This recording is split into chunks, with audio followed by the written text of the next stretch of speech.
ओम शांति। 29/7/2025। मीठे बच्चे, इस शरीर की वैल्यू तब है जब इसमें आत्मा प्रवेश करे, लेकिन सजावट शरीर की होती है, आत्मा की नहीं। वैल्यू शरीर की कब है? जब इसमें आत्मा प्रवेश करे। और सजावट किसकी होगी? शरीर की। क्यों ऐसा?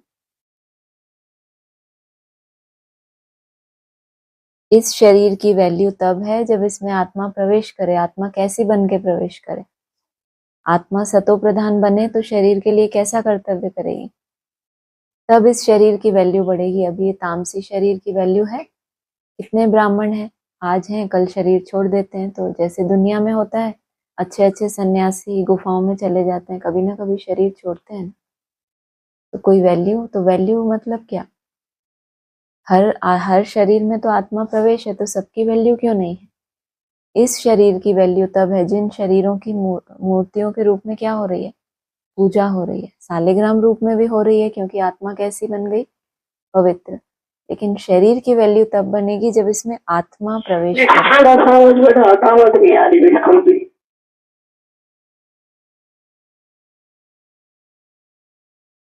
तो कहा जब इसमें आत्मा प्रवेश करे, लेकिन सजावट शरीर की होती है, आत्मा की नहीं। सजावट माना सतो प्रधान, इसको भी बनाना होता है। आत्मा तो बन गई सतो प्रधान, लेकिन प्रत्यक्ष कैसे होगी कि ये आत्मा सतो प्रधान है? जब शरीर के द्वारा पाठ बजाए। प्रश्न है, तुम बच्चों का फर्ज क्या है? तुम्हें कौन सी सेवा करनी है?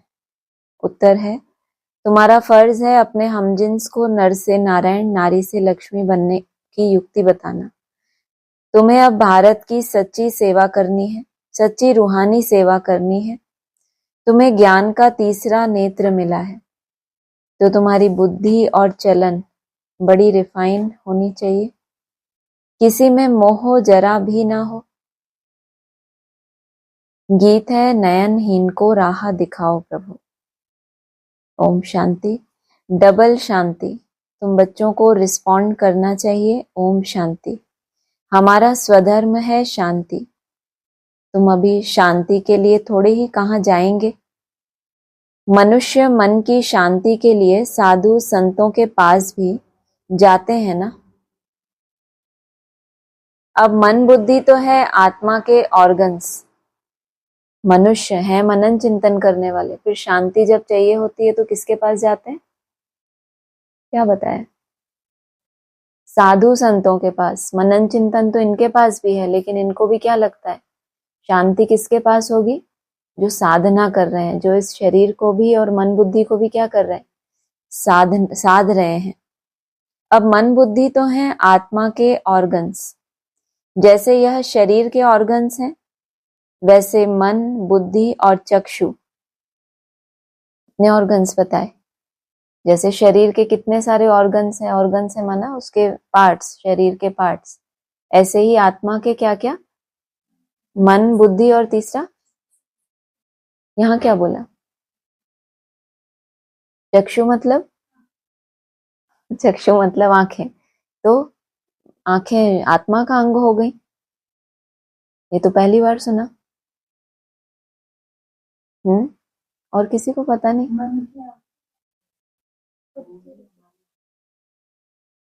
बुद्धि दो कार्य करती है आपके। एक तो निर्णय लेती है, दूसरा क्या करती है?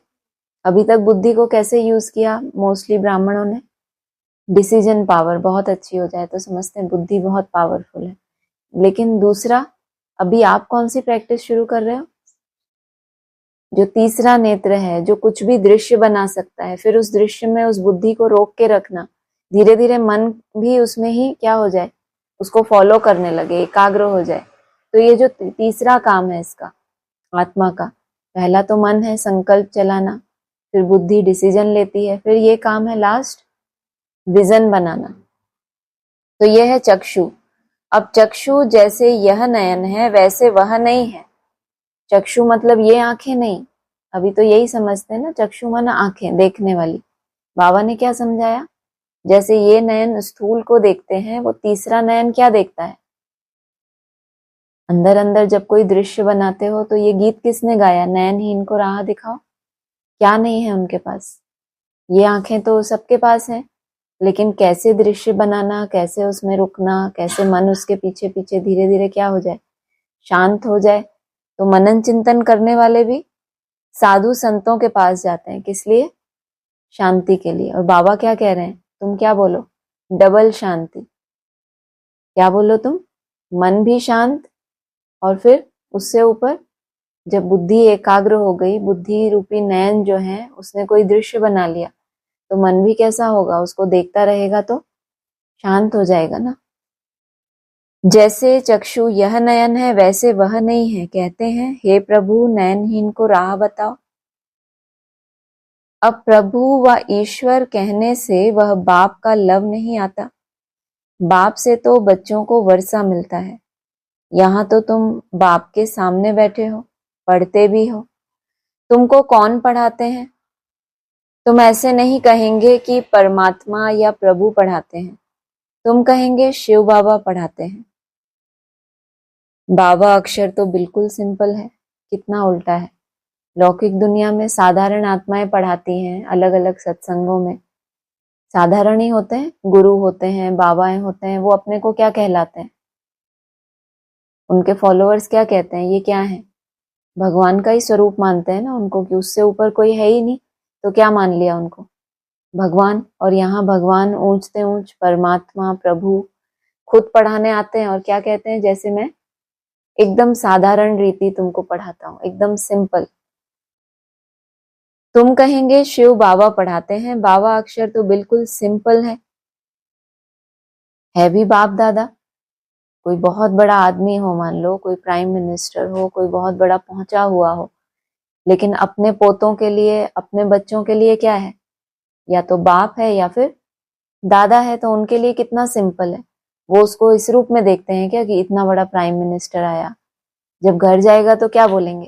हमारे पापा हैं, हमारे दादा हैं। तो बिल्कुल सिंपल हो गया, संबंध हो गया। वह कहते हैं, सॉरी, है भी बाप दादा। आत्मा को आत्मा भी कहा जाता है, वैसे वह परम आत्मा है। वह कहते हैं मैं परम आत्मा यानी परमात्मा तुम्हारा बाप हूं। फिर मुझ परम आत्मा का ड्रामा अनुसार नाम रखा हुआ है शिव। ड्रामा में सबका नाम भी चाहिए ना। शिव का मंदिर भी है। भक्ति मार्ग वालों ने तो एक के बदले अनेक नाम रख दिए हैं और फिर ढेर के ढेर मंदिर बनाते रहते हैं। चीज एक ही है। सोमनाथ का मंदिर कितना बड़ा है, कितना सजाते हैं। महलों आदि की भी कितनी सजावट रखते हैं। आत्मा की तो कोई सजावट नहीं है। वैसे परम आत्मा की भी सजावट नहीं है, वह तो बिंदी है। बाकी जो भी सजावट है वह शरीरों की है। चाहे आत्मा हो चाहे परमात्मा, दोनों ही क्या है? बिंदी। बिंदी माना सूक्ष्म स्वरूप धारण करके अपने को क्या करने वाले? गुप्त करने वाले। अपने आप सभी कुछ करके फिर क्या किया? खुद को छुपा दिया, तो किसी को दिखेगा ही नहीं, तो उसकी क्या सजावट करेंगे, क्या पूजा करेंगे? बाकी जो भी सजावट है वह शरीरों की है। जिन्होंने शरीर सहित क्या बने? पवित्र बने, तो इनकी पूजा होती है। बाप कहते हैं न हमारी सजावट है, न आत्माओं की सजावट है। आत्मा है ही बिंदी। इतनी छोटी बिंदी तो कुछ पार्ट बजा न सके। वह छोटी सी आत्मा शरीर में प्रवेश करती है तो शरीर की कितने प्रकार की सजावट होती है। मनुष्यों के कितने नाम हैं।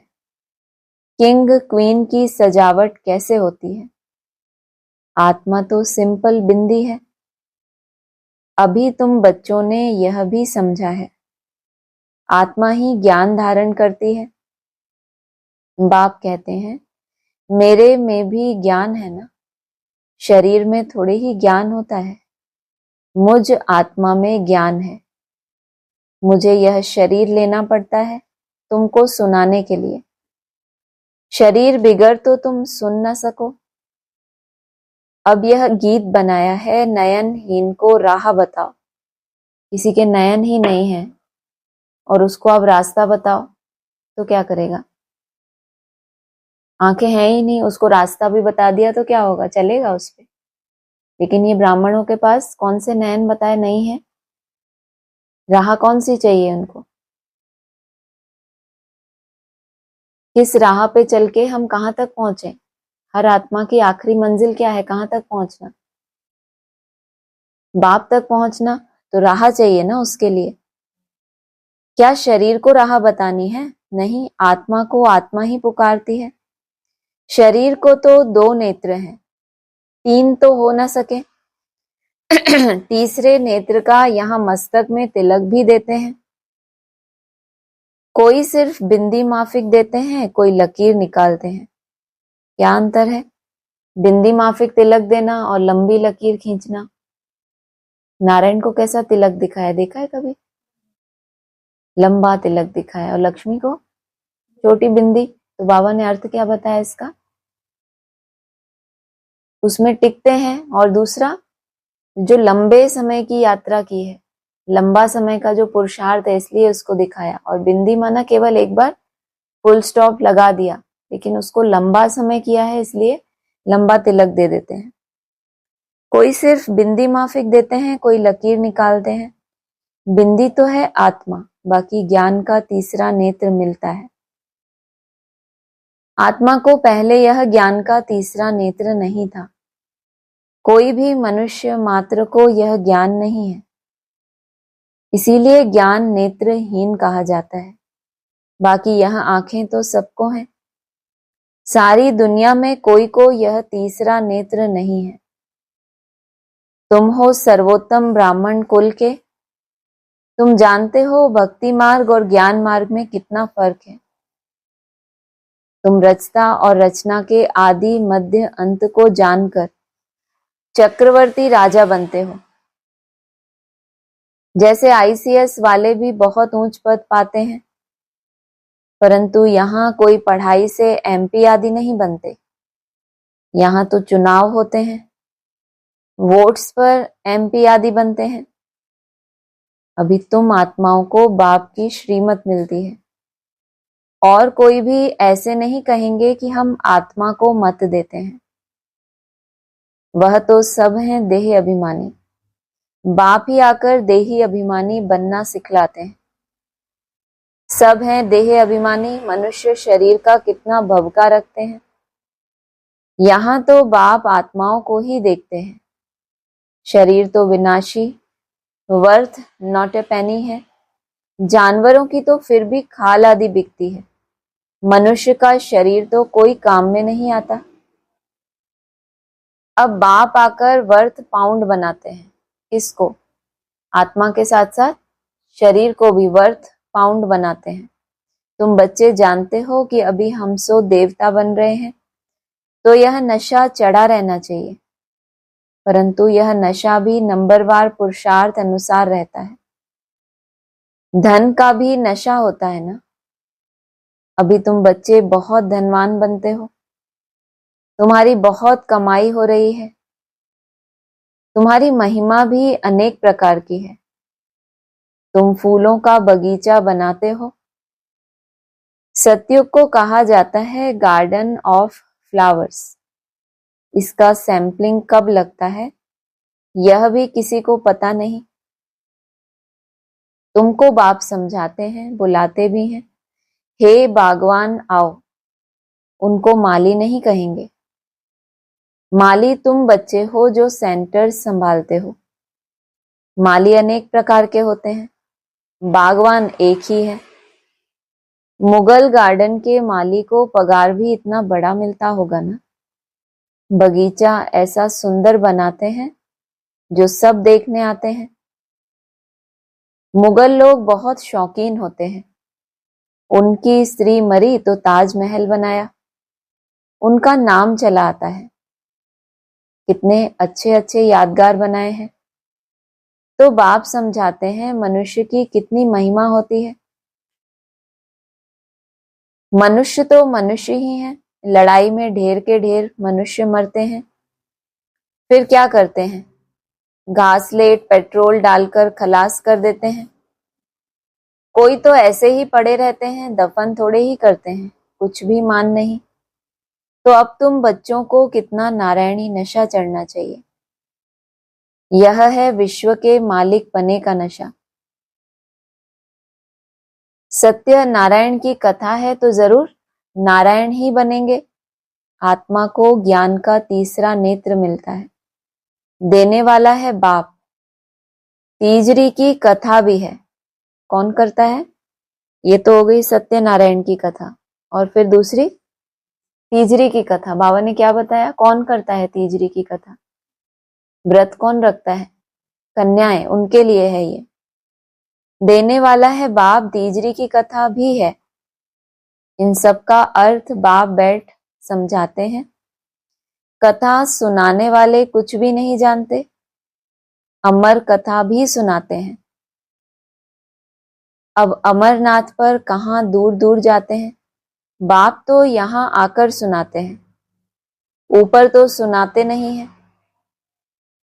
वहां थोड़े ही पार्वती को बैठ अमर कथा सुनाई। यह कथाएं आदि जो बनाई हैं, यह भी ड्रामा में नूंद है, फिर भी होगा। बाप बैठ तुम बच्चों को भक्ति और ज्ञान का कंट्रास्ट बताते हैं। अभी तुमको ज्ञान का तीसरा नेत्र मिला है। कहते हैं ना, हे प्रभु अंधों को राह बताओ। अजीब है, लंगड़ों को आंखें भी हैं, देख के चल सकते हैं, लेकिन राह किसको बताने का बोल रहे हैं? अंधों को राह बताओ। माना प्योरिटी की पावर है इनके पास। कौन सी आत्मा है? जो विजय माला की आत्मा है। इसीलिए तीजरी की कथा, तीसरा नेत्र मिलने की कथा किसके लिए गाई हुई है? कन्याओं के लिए। बाप आकर तीसरा नेत्र देते हैं, जिसका कोई को पता नहीं है सिवाय तुम्हारे। ज्ञान का तीसरा नेत्र नहीं है तो कहेंगे चूचा या धुंधकारी। आंखें भी कोई की कैसी होती है ना। हद की आंखें कोई की कैसी होती है? धुंधकारी, धुंधला धुंधला दिखता है। कोई की चूची, माना क्या? बहुत छोटी छोटी आंखें, तो कितना देख पाएंगे छोटी छोटी आंखों से? जैसे खुली ही नहीं रही तो थोड़ा सा ही देख पाएंगे ना। तो आंखें भी अलग अलग हैं। ऐसे ये तीसरा नेत्र भी कैसा है? ज्ञान का तीसरा नेत्र तो सबके पास है, लेकिन कोई फिर भी धुंधकारी है। आंखें भी कोई की कैसी होती है ना। कोई की बहुत शोभावान आंखें होती हैं, फिर उस पर इनाम भी मिलता है। नाम रखते हैं मिस इंडिया, मिस फलानी। लौकिक दुनिया में देते हैं, प्राइज देते हैं। किस हिसाब से? हद की, ब्यूटी के हिसाब से। और यहाँ बाबा ने कौन सा बताया? तीजरी की कथा करी, कन्याओं के लिए हुई ना तीजरी की कथा। उन्होंने बोला अंधों को राह बताओ। तो जब राह मिल गई तो आंखें कैसी हो जाएंगी? शोभावान आंखें होंगी, तो इनाम भी मिलता है। तुम बच्चों को अब बाप क्या से क्या बनाते हैं, वहां तो नेचुरल ब्यूटी रहती है। श्री कृष्ण की इतनी महिमा क्यों है? क्योंकि सबसे जास्ती ब्यूटीफुल बनते हैं। नंबर 1 में कर्मातीत अवस्था को पाते हैं, इसीलिए नंबर 1 में गायन है। यह भी बाप बैठ समझाते हैं। बाप बार बार कहते हैं, बच्चे मन मना भव, हे आत्माएं अपने बाप को याद करो। बच्चों में भी नंबरवार तो है ना। लौकिक बाप को भी समझो 5 बच्चे हैं, उनमें जो बहुत सयाना होगा उनको नंबर 1 रखेंगे। माला का दाना हुआ ना, कहेंगे यह दूसरा नंबर, यह तीसरा नंबर। एक जैसे कभी नहीं होते। बाप का प्यार भी नंबरवार होता है। वह है हद की बात और यहाँ है बेहद की बात। जिन बच्चों को ज्ञान का तीसरा नेत्र मिला है, उनकी बुद्धि और चलन आदि बड़ी रिफाइन होती जाती है। रिफाइन कैसे कहते हैं? कोई चीज निरंतर सुधरती जाए तो कहते हैं रिफाइन हो गई, और रिफाइन हो गई, डबल रिफाइन हो गई। वरना जो पहले इतनी फाइन नहीं थी, इतनी अच्छी नहीं थी, लेकिन बाद में क्या हुई वो? तो पहले बुद्धि और फिर दूसरा, उसके बाद क्या रिफाइन होता है? बुद्धि और चलन रिफाइन होती है। एक किंग ऑफ फ्लावर होता है तो यह ब्रह्मा और सरस्वती किंग क्वीन फ्लावर ठहरे। ज्ञान और याद दोनों में तीखे हैं। वैसे मुरली में क्या बोला है मम्मा के लिए? ज्ञान में बहुत तीखी थी। यहाँ क्या बोला? ये Brahma Saraswati king queen flower, ज्ञान और याद दोनों में तीखे हैं। तुम जानते हो हम देवता बनते हैं, मुख्य 8 रत्न बनते हैं। पहले पहले है फूल, फिर युगल दाना, ब्रह्मा सरस्वती, माला सिमरते हैं ना। वास्तव में तुम्हारा पूजन नहीं है, सिमरन है। किसको बोला? पूजन किसका नहीं होता? माला तो है, लेकिन सिमरन होता है किसका? रुद्रमाला का। तुम्हारे ऊपर फूल नहीं चढ़ सकते। फूल तब चढ़े जब शरीर भी पवित्र हो, तब क्या हो? वो पूज्य बने। यहाँ कोई का भी शरीर पवित्र नहीं है, इस सब विष से पैदा होते हैं, इसीलिए विकारी कहा जाता है। इन लक्ष्मी नारायण को कहते ही हैं संपूर्ण निर्विकारी। बच्चे तो पैदा होते होंगे ना, ऐसे तो नहीं कोई ट्यूब से बच्चा पैदा हो जाएगा। यह भी सब समझने की बातें हैं। तुम बच्चों को यहाँ 7 रोज भट्टी में बिठाया जाता है। भट्टी में ईंटें कोई तो पूरी पक जाती हैं, कोई कच्ची रह जाती हैं। केवल 7 रोज की भट्टी में बिठाया, जबकि आत्मा को परिपक्व होने में तो क्या होता है, कितना समय लगता है। लेकिन बाबा क्या कह रहे हैं? जब 7 रोज बिठाते हैं भट्टी में, उसमें भी कोई आत्माएं पूरी पक जाती हैं और कोई कच्ची रह जाती हैं। तो नूंद कहाँ कर लेते हैं अपने पूरे ब्राह्मण जीवन की? वो 7 रोज में, माना जिसको थोड़ा टाइम मिला उसमें उसने अपनी पूरी ताकत लगा दी। तो उससे ये पता चल जाता है ना, नहीं पता चल जाता कि ये इसको अगर सालों भी मिल जाए तो ये ताकत तो उतनी ही लगाएगा।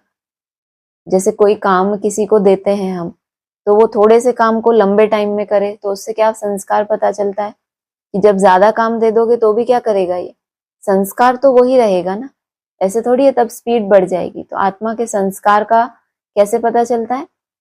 जब ये 7 रोज का भी उसको चांस मिले, उसमें उसने अपनी कितनी ताकत लगाई, तो इसका आगे का जो लंबा पुरुषार्थ है, लंबी यात्रा, उसमें भी वो कितना सफल करेगा।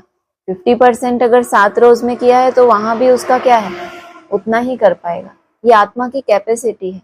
उसको पता चल गया कि मेरी 7 रोज की भट्टी है, तो उसमें से ताकत तो हर एक अपनी अपनी लगाता है, लेकिन सफलता उसको मिलेगी कितना, 75, 80, 90, किसी को पूरी भी मिलेगी। तो यही फिर उसकी लंबी यात्रा का आधार कहीं ना कहीं होता है, क्योंकि बाबा ने यहाँ बोला उस हिसाब से।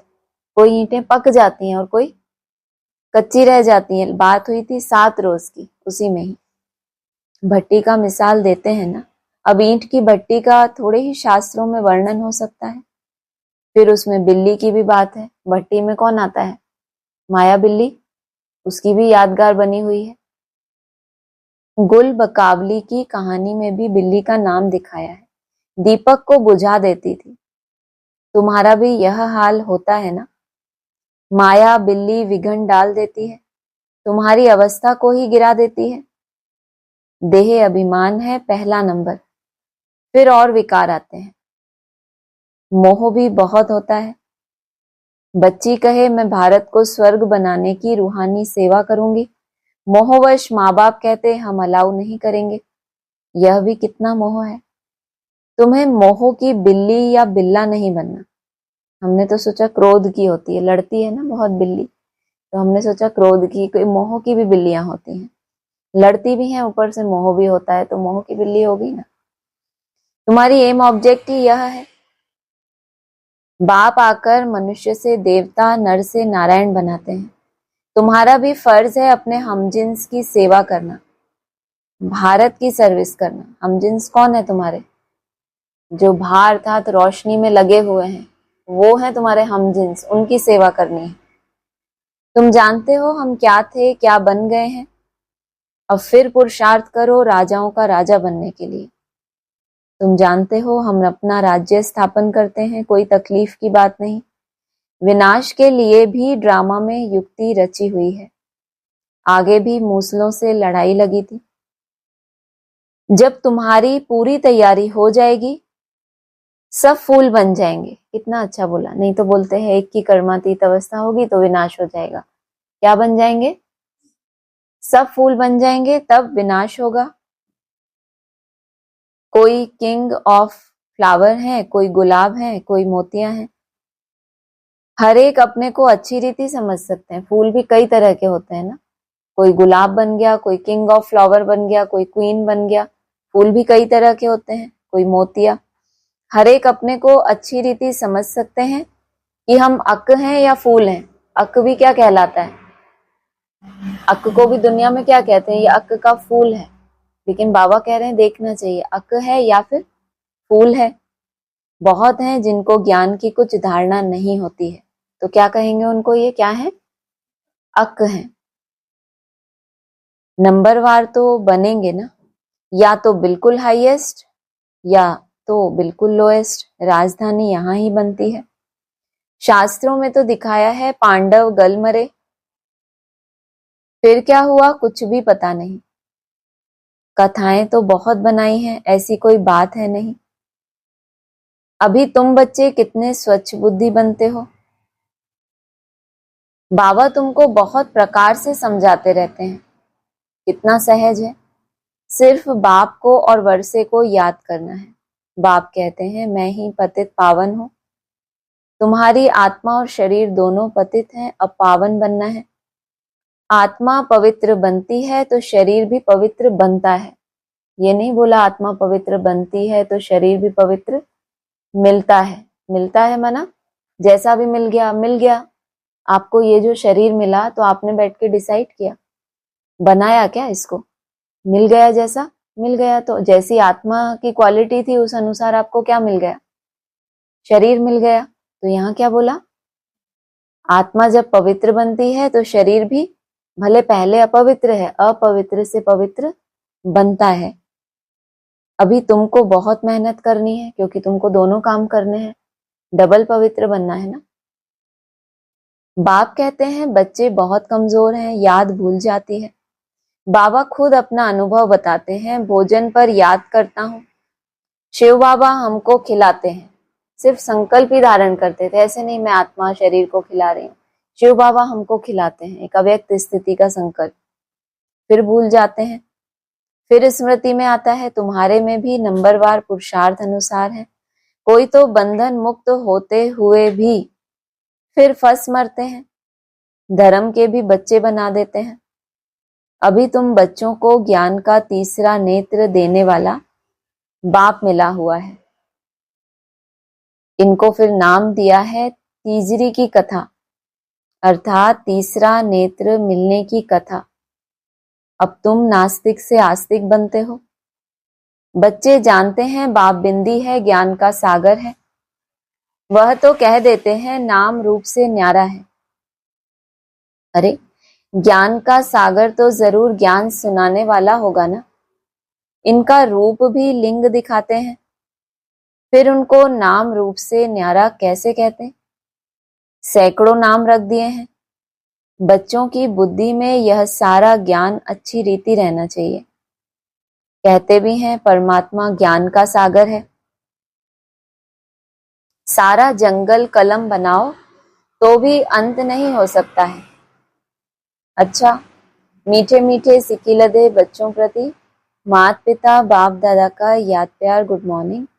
रूहानी बाप की रूहानी बच्चों को नमस्ते, रूहानी बच्चों की रूहानी बाप दादा को नमस्ते। धारणा के लिए सार है, अभी हम बाप द्वारा वर्थ पाउंड बने हैं। हम सो देवता बनने वाले हैं। इसी नारायणी नशे में रहना है। बंधन मुक्त बन सेवा करनी है। क्या बताया? कोई कोई बंधन मुक्त होते हैं, फिर क्या हो जाता है बाद में? फिर फंस मरते हैं। माना पहले समर्पित हो जाते हैं तो क्या हुआ? लौकिक बंधनों को तोड़ दिया, फिर अलौकिक परिवार में क्या करते हैं? बताया ना, धर्म के बच्चे बना लेते हैं। ये हमारी दीदी है, ये हमारी माँ है। क्या हो जाते हैं? कितने संबंध बन जाते हैं। आप तो जैसे हमारे ये हो, तो अटैचमेंट एक जगह से छूटा और फिर दूसरी जगह बंध गया। तो बंधन मुक्त होकर, माना जितना आप बंधन मुक्त होंगे ऑटोमेटिक क्या होगा? सेवा होनी है। बंधनों में फंसना नहीं है। ज्ञान योग में तीखे बन, मात पिता समान किंग ऑफ फ्लावर बनना है और अपने हमजिन्स की भी सेवा करनी है। कौन है हमजिन्स आपके? अपने हमजिन्स की सेवा करना मना, किसकी सेवा करना? भारत की सेवा करना। वरदान है अपने सर्व खजानों को अन्य आत्माओं की सेवा में लगाकर सहयोगी बनने वाले सहज योगी भव। सहज योगी बनने का साधन है सदा अपने को संकल्प द्वारा, वाणी द्वारा और हर कार्य द्वारा विश्व की सर्व आत्माओं के प्रति सेवाधारी समझ सेवा में ही सब कुछ लगाना।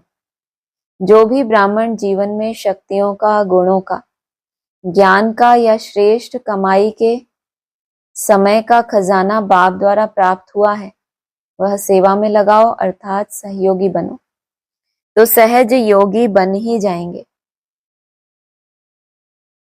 लेकिन सहयोगी वही बन सकते हैं जो संपन्न है। सहयोगी बनना अर्थात महादानी बनना। एक तरफ बात आती है सहज योगी की और एक तरफ क्या कहते हैं, याद की सब्जेक्ट में ही क्या है सबसे ज्यादा, तुम बच्चों को जबरदस्त मेहनत करनी पड़ती है क्या बनने के लिए? कर्मातीत।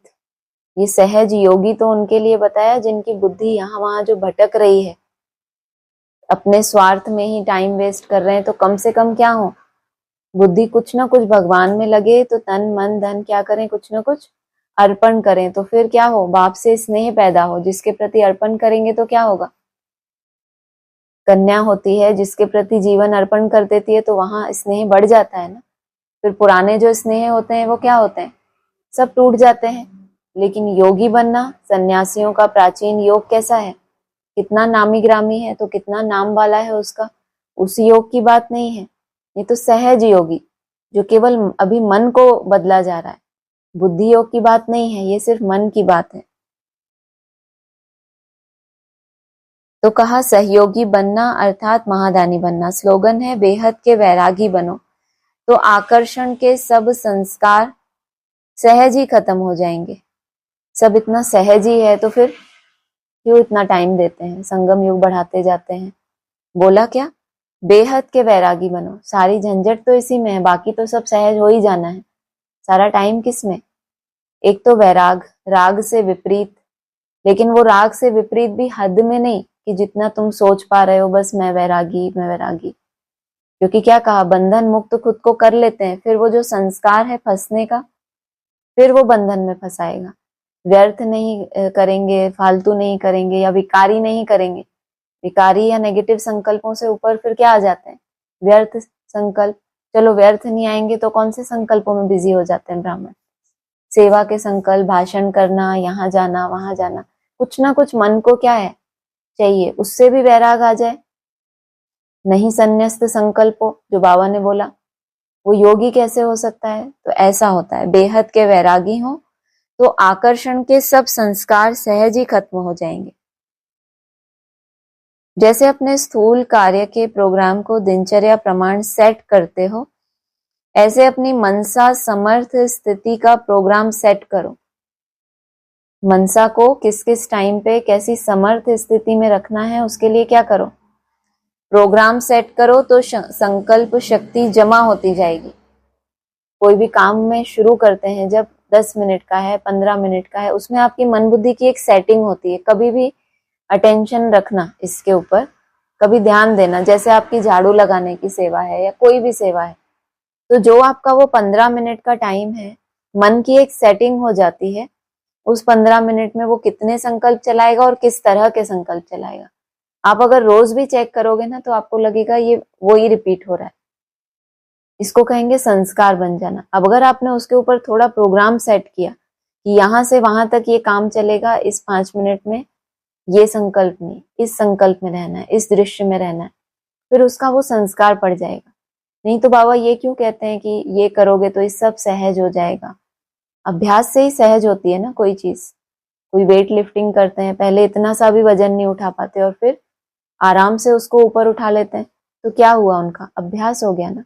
ऐसे रोजमर्रा के दिनचर्या जो भी आपकी है, आप कभी भी ध्यान देना उसके ऊपर कि ये जो मेरा टाइम है इसमें रोज यही यही संकल्प आते हैं, इसी टाइप का व्यर्थ थोड़ा रुकता है, ये जो बहुत अच्छे से अपनी चेकिंग करते हैं ना, उनको ही पता चलेगा। जैसे कि आपको ये पकड़ में आ जाए कि मन का एक संस्कार है, जब भी याद में बैठोगे देखना आपके उसे एक ही टाइप के संकल्प चलेंगे।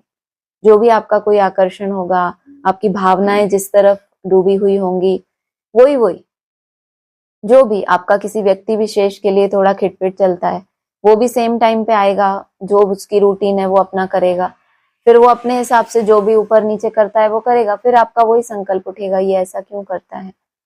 इसलिए क्या बोला था कल, कल का स्लोगन क्या था? अपना कनेक्शन ठीक रखो, करेक्शन करना, दूसरा कोटेशन देना और क्वेश्चन करना। ये तीन को सीज को छोड़ दो, 3 सी है ना, ये एक सी नहीं है, वो क्यू है, लेकिन कहने में आता है कोटेशन, करेक्शन और क्वेश्चन, तीनों नहीं करना। एक सी और आता है वैसे, कंपैरिजन। अपनी कंपैरिजन किसी से नहीं करनी होती, क्वेश्चन भी नहीं करना होता, वो भी ठीक है। कंपैरिजन माना जब हम दूसरों से तुलना करके चलते हैं तो क्या होता है, वहां पे रीस पैदा होती है। तो अपनी तुलना नहीं करना कि इनका तो इतना अच्छा है, मेरा तो कुछ भी नहीं है, या मेरा सबसे अच्छा है और इनका क्या है, कुछ भी नहीं है। किसी भी तरह से अपनी यात्रा को कंटिन्यू करना। मेरी अपनी यात्रा है, उस आत्मा की अपनी यात्रा है, हर एक क्या है, स्वतंत्र है उसमें। अपने मन को समर्थ संकल्पों में बिजी रखेंगे, मन को अपसेट होने का समय ही नहीं मिलेगा। वैसे शब्द कितना अच्छा है, अपसेट, अप माना ऊपर, ऊपर जाके सेट हो जाए, लेकिन बाबा कह रहे हैं मतलब दुनिया में अपसेट मतलब होता है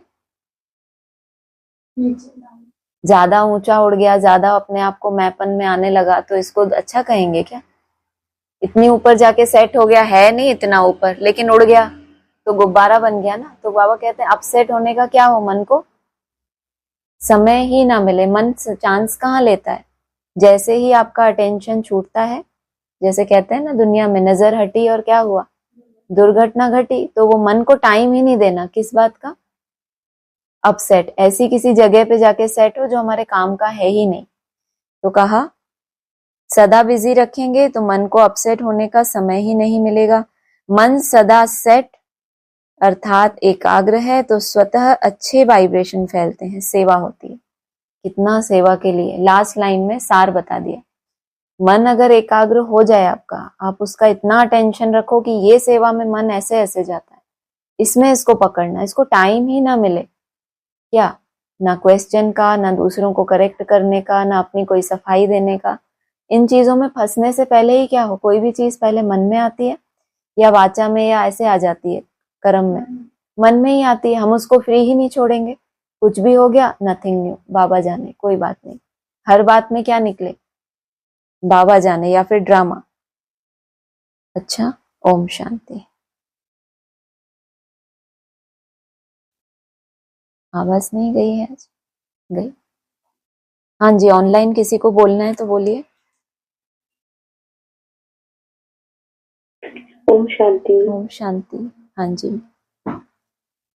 ये लास्ट में ये बोला ना कि बच्चे जानते हैं बाप बिंदी है, फिर कहा कि ज्ञान का सागर है। ज्ञान का सागर जरूर ज्ञान सुनाने वाला होगा।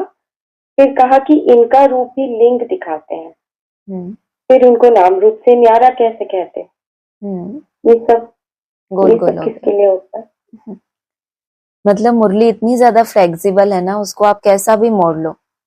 आप पहली लाइन लो, वह तो बिंदी है। अब हम इसको ऐसे समझेंगे, जो जितना बिंदु रूप महीन स्टेज में टिकता है उसके लिए ज्ञान का विस्तार कैसा होता है, उतना ही ज्ञान की गहराई में जाता है। ज्ञान सुनाने वाला होगा ना, तो जितना महीन बना है, जितना बिंदी रूप में टिका है, तो उतना ज्ञान की गहराई। 7 सागर गाए हुए हैं, एक सागर की तो बात नहीं है। तो जरूर ज्ञान की गहराई में जाएगा, तो वो ज्ञान है किसके लिए, उसके अपने लिए थोड़ी है, वो तो बिंदी है।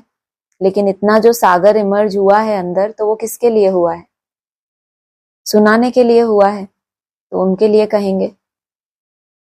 और फिर बाप के लिए कहा, नाम रूप से न्यारा कह देते हैं शिव को नाम रूप से न्यारा है। गॉड फादर, निराकार, सब धर्म वाले उसी रूप में मानते हैं।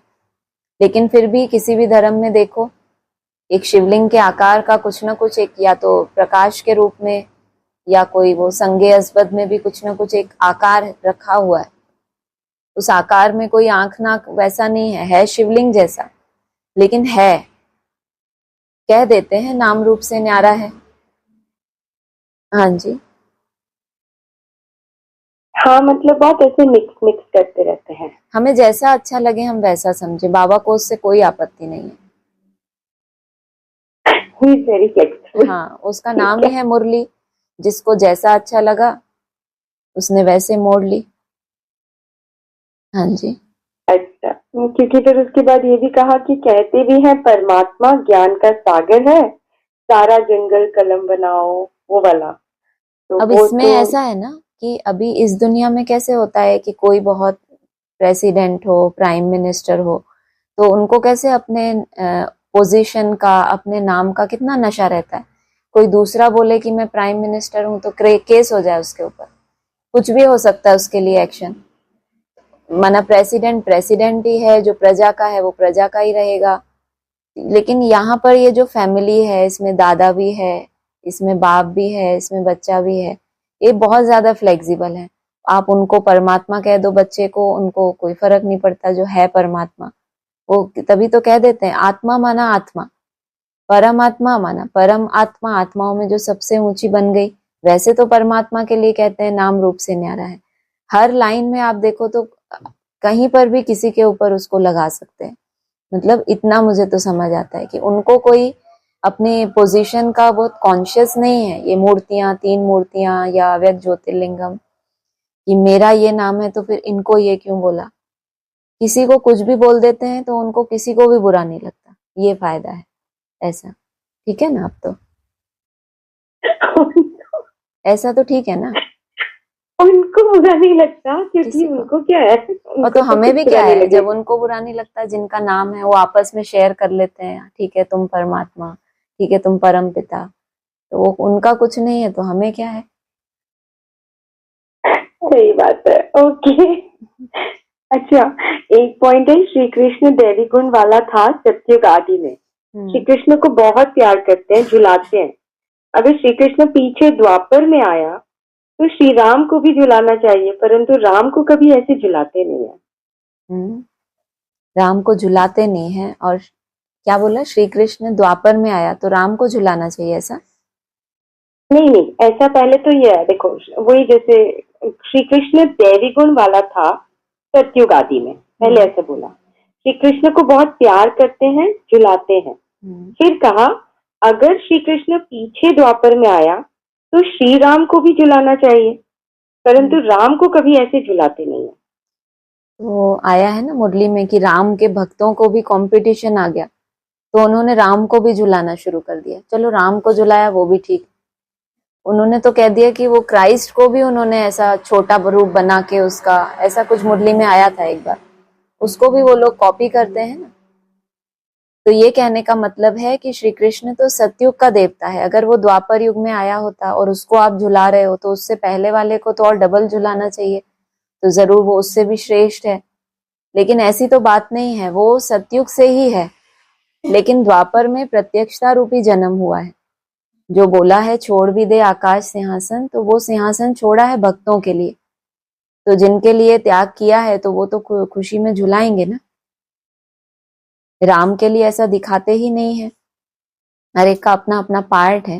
बाकी है तो सतयुग का महाराजा कहो या प्रिंस कहो, दैवीय गुणों वाला। लेकिन जब द्वापर युग में भी आया तो भी वहां पर उसकी कलाएं कम नहीं हो गई हैं। राम की कलाएं, राम भले त्रेता युग में दिखाया है लेकिन कलाएं तो 12 या 14 ही हैं। और श्री कृष्ण को द्वापर युग में भी 16 कला, उसको संपूर्ण अवतार कहते हैं। तो इस हिसाब से उनको झुलाते हैं। लेकिन राम के भक्तों को ईर्ष्या होती है तो उन्होंने राम को भी झुलाना शुरू कर दिया। हाँ जी, अच्छा जी। और बाबा कहते ना 3 पैर पृथ्वी के नहीं मिलते, फिर भी मैं तुमको विश्व का मालिक बनाता हूँ। लेकिन 3 पैर पृथ्वी के कभी तो मिलेंगे ना। मिलेंगे ना, 3 हैं, पैर हैं, चैतन्य पृथ्वी है, उसके पैर हैं। तो जब यात्रा में अपनी है सभी, तो अपनी अपनी एक निश्चित स्टेज तक पहुंचेंगे, तो जैसे बाप कहते हैं कि मैंने तो चुन लिया, लेकिन तुम भी चुनो। बाप ने तो चुन लिया कि ये हैं, लेकिन अगर उस लायक नहीं बने, उस योग्य नहीं बने, तो कहेंगे बाप को नहीं मिले। बाप ने अपेक्षा तो रखी थी, उम्मीद तो बहुत रखी थी कि ये ऐसे ऐसे इनके द्वारा पूरे विश्व के मालिक बन जाएंगे, लेकिन मिलते नहीं हैं। उनकी भी तो अपनी यात्रा है ना। हाँ जी। अच्छा, फिर वो एक इसी से जुड़ा हुआ पॉइंट है कि यादव और कौरवों के पास कितने महल हैं, तुम बच्चों को कुछ भी नहीं, 3 पैर पृथ्वी के भी तुम्हारे नहीं, सब उन्हों का है। यह भी गाया हुआ है, जिनको 3 पैर पृथ्वी के नहीं मिलते थे, उन्हों की विजय हुई और वह विश्व के मालिक बन गए। जिन्होंने यहाँ ही सुख ले लिया, यहीं पर ही सारा मान भोग लिया, मना हद के ही रहे उनकी बुद्धि, तो उनके पास तुम्हारे मुकाबले सब कुछ है। तुमने जो अपनी योग बल की शक्ति जमा की है, तुमने वो इन विनाशी प्राप्तियों में लगाई ही नहीं। उन्होंने जो भी सतोप्रधान अवस्था में योग बल इकट्ठा किया, वो उन्होंने यहाँ ही यूज कर लिया। और तुमने बैगरी लाइफ का पालन किया, तो तुम जमा करते करते तुम एकदम लास्ट में विश्व के ही मालिक बन जाते हो, क्योंकि तुम्हारा जमा बहुत हो गया और उन्होंने यही सारे सुख ले लिए। और तुम हर चीज कैसे करते हो, मनुष्य अपने प्लान बनाते हैं और तुम्हारा ड्रामा प्लान अनुसार, माना तुम ड्रामा में इंटरफेयर नहीं करते। भले 3 पैर पृथ्वी हो या कुछ भी हो, कोई जादू तो नहीं हो जाता, लेकिन ड्रामा प्लान अनुसार सब कुछ अपने टाइम पर होता रहता है। तुम उसमें कोई इंटरफेयर नहीं करते, धैर्यता है तुम्हारे पास, तो तुमको बाप विश्व का मालिक बना देते हैं। हाँ जी। अच्छा, ठीक। और ये कथाओं की बात आती है ना कि 3 कथाएं, सत्यनारायण की कथा, फिर अमरनाथ की कथा और फिर तीसरी, तो क्या ये हमारी स्टेजेस हैं कि जिस जिस तरीके से हमें समझ में आएगा वैसा? बिकॉज तीसरी की कथा तीसरा नेत्र वाली है, तो क्या वो लास्ट में समझ में आएगी, ऐसा कुछ है? नहीं, लास्ट में तो ये कहेंगे कि हर कथा का अपना अपना महात्म दिखाया है शास्त्रों में। तीसरी की कथा बाबा ने बताया कन्याएं करती हैं, उनको तीसरा नेत्र चाहिए, माना प्योरिटी की पावर है उनके पास, लेकिन तीसरा नेत्र चाहिए, जैसे विजय माला के लिए हो गया वो। फिर अमरनाथ, माना शरीर सहित शरीर को भी अमर बनाना, जैसे आज बोला आत्मा पवित्र बनती है तो शरीर पवित्र बनता है, माना यहाँ की बात है। तो तब के लिए है लास्ट में ये अमरनाथ की कथा। और उससे पहले जो एक बाप टीचर के रूप में कहो, बाप के रूप में कहो, जो एक पहले पहले सत्य की स्टेज को पकड़ता है, तो उसकी जब कथा गायन होती है तो सत्य नारायण कहलाता है वो। तो पहले वो सत्य नारायण तैयार होता है, वो एक आत्मा की बात है। सत्य नारायण बहुत नहीं होते, एक होता है। तीजरी की कथा कन्याओं के लिए वो तो बहुत होते हैं, अमर शरीर सहित पवित्र भी बहुत आत्माएं बनेंगी, उस हिसाब से समझ सकते हैं। हाँ जी। अच्छा जी। और आज कितना क्लियर ये पॉइंट आया ना कि आत्मा पवित्र बनती है तो शरीर भी पवित्र बनता है। बहुत मजा आया। और जब बनता है तब वो पूज्य बनता है, तब उसके ऊपर फूल चढ़ते हैं। अब सतयुग त्रेता आएगा, वहां शरीर पवित्र अगर है भी, तो वहां कौन किसको फूल चढ़ाएगा, कौन किसको जानता है? तो फूल चढ़ने की बात भी यहाँ की है, तो पवित्र बनने की बात भी यहाँ की है। हाँ जी, हाँ जी, हाँ जी।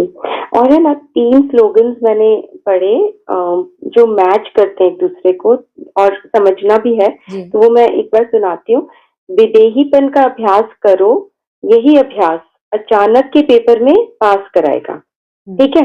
हाँ जी। फिर दूसरा एक स्लोगन है कि मन बुद्धि को कंट्रोल करने का अभ्यास हो, तब सेकंड में विदेही बन सकेंगे। हाँ ठीक है। फिर कहा कि देह और देह के साथ पुराने स्वभाव, संस्कार व कमजोरियों से न्यारा होना ही विदेही बनना है। सारी युक्ति बता दी। मतलब विदेही कहेंगे देह के विपरीत होना है, लेकिन आपकी मन बुद्धि पहले तो फुल स्टॉप सीखे ना, कंट्रोल करना ही नहीं सीखी है जब तक, तो शरीर से आप उसको डिटैच करना चाहोगे, देह से अलग हूं मैं, नहीं हो पाएगा। पहले मन बुद्धि में इतनी कंट्रोलिंग हो, फुल स्टॉप किया, ये तो पहली स्टेज हो गई। दूसरा है बुद्धि की एकाग्रता, माना अब आपने बुद्धि से विजन बनाया कि मैं इस शरीर से डिटैच आत्मा हूं, फिर जब मन एक कंट्रोल होगा तब वो बुद्धि उस विजन में एकाग्र होगी, तब वो विदेही अवस्था में टिक सकेंगे। और अगर पुराने देह भान के ये चीजें तो फिर बहुत मोटी हो जाती हैं। ये तो मन की कंट्रोलिंग से भी नीचे की स्टेज है कि देह के विस्तार, देह के पदार्थ, संबंध, जो भी स्वभाव उसके हैं, उनमें ही अगर उलझी हुई है तो अभी तो उस आत्मा को पहले चेकिंग करनी है अपनी, अपना चेंज करना है, कुछ ना कुछ उसके लिए अपनी अटेंशन रखना है, तब जाके मन उसका धीरे धीरे कंट्रोल में आएगा। मन जब कंट्रोल में आएगा तो बुद्धि विजन बनाएगी कि मैं शरीर से डिटैच आत्मा हूं, और उस स्वरूप में जब वो टिकने लगेगी तो कहेंगे अब ये विदेही अवस्था बन गई। हाँ जी, हाँ जी, हाँ जी। और एक वरदान का एक पॉइंट है कि पाप और वरदाता इस डबल संबंध से डबल प्राप्ति करने वाले सदा शक्तिशाली है। मतलब पाप भी है और वरदाता भी है। बिल्कुल। तो मतलब जैसे बाबा कहते हैं ना, तुम अपने ऊपर ही रहम करो। कोई वो वर नहीं देते हैं, फिर भी कहते हैं कि डबल संबंध है, बाप का भी और वरदाता का। ये भी तो कहा है बाबा ने मुरली में कि बाप तुमको जो पढ़ाई पढ़ाते हैं, जो समझ देते हैं, दूसरे ब्राह्मणों को जो समझ मिल रही है और तुमको ये जो समझ मिल रही है इतनी रिफाइन, तो ये बाप का वरदान ही तो है। ये जो तुमको बाबा ने समझ दी है यही उनका आशीर्वाद है। बाकी जो ये भी कहा है कि लंबे समय का अभ्यास अंत में तुम्हारा काम में आएगा। तो जब आपका योग बल जमा होते होते बल का रूप धारण कर लेता है तो सिद्धि स्वरूप आत्माएं भी तो बनती हैं। तो निमित्त होके आत्माएं ये स्वीकार करती हैं कि बाप का वरदान है तो उनकी अपनी ही मेहनत, लेकिन तुम्हारा संबंध है, तुम्हारा वो बाप है, इसीलिए वो तुमको जो समझ देता है, जो रास्ता बताता है, करावनहार, करनहार भी बनता है तो करावनहार भी बनता है तुम्हारे लिए, यही उसका सबसे बड़ा वरदान है। हाँ जी, हाँ जी, हाँ जी, एकदम नशे वाला ही है कि जन्म से ही बाप बालक तो सर्व शक्तियों का मालिक बना देते हैं, बिल्कुल बना देता है। साथ साथ वरदाता के नाते से जन्म होते ही मास्टर सर्वशक्तिवान बनाए सर्वशक्ति भव का वरदान भी दे देता है। बिल्कुल। तो, और कोई, और किसी को बोलना है?